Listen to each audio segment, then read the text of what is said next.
ഗർഭിണിയാണെന്ന big boss താരം സജ്ന നൂർ 9 ആഴ്ച ഗർഭിണിയാണെന്നാണ് സജ്ന തുറന്നു പറഞ്ഞിരിക്കുന്നത്. ഓസ്കർ ജേതാവ് റസൂൽ പൂക്കുട്ടിക്കൊപ്പമുള്ള ചിത്രവും പങ്കുവച്ചിട്ടുണ്ട് സജ്ന. 9 വീക്ക് എന്നെഴുതിയ ചിത്രത്തോടൊപ്പമാണ് താരം താൻ ഗർഭിണിയാണെന്ന വാർത്ത പുറത്തുവിടുന്നത്. സജ്നയും റസൂൽ പൂക്കുട്ടിയും പ്രണയത്തിലാണെന്ന റിപ്പോർട്ടുകൾക്ക് പിന്നാലെയാണ് തുറന്നു പറച്ചിൽ. പിന്നാലെ സുഹൃത്തുക്കളും ആരാധകരും ആശംസകളുമായി എത്തിയിട്ടുണ്ട്. നിരവധി പേരാണ് കമന്റുകളിലൂടെ ആശംസകൾ നേരുന്നത്. അതേസമയം റസൂൽ പൂക്കുട്ടിയുമായി സജ്ന വിവാഹിതയായോ എന്ന സംശയവും കമന്റിൽ ഉയരുന്നുണ്ട്. നേരത്തെ സജ്നയും മുൻ ഭർത്താവ് ഫിറോസ് ഖാനും പിരിയുവാൻ കാരണം റസൂൽ പൂക്കുട്ടിയാണെന്ന അഭ്യൂഹങ്ങളുണ്ടായിരുന്നു. News desk media vision.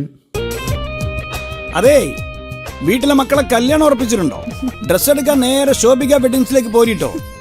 ആഘോഷം ഏതും ആയിക്കോട്ടെ, ഡ്രസ് ശോഭിക്കുന്നു. നമ്മളെ മോളെ കല്യാണത്തിന്റെ എല്ലാ ഡ്രസ്സും നമ്മൾ ശോഭിക വെഡിങ്സിന് എടുത്തിക്കണം. നമ്മൾ ഹാപ്പിയാ അല്ലേ? ശോഭിക വെഡിങ്സ്, കോഴിക്കോട്, കാഞ്ഞങ്ങാട്, കൊയിലാണ്ടി, കുറ്റ്യാടി, നിലമ്പൂർ, എടപ്പാൾ.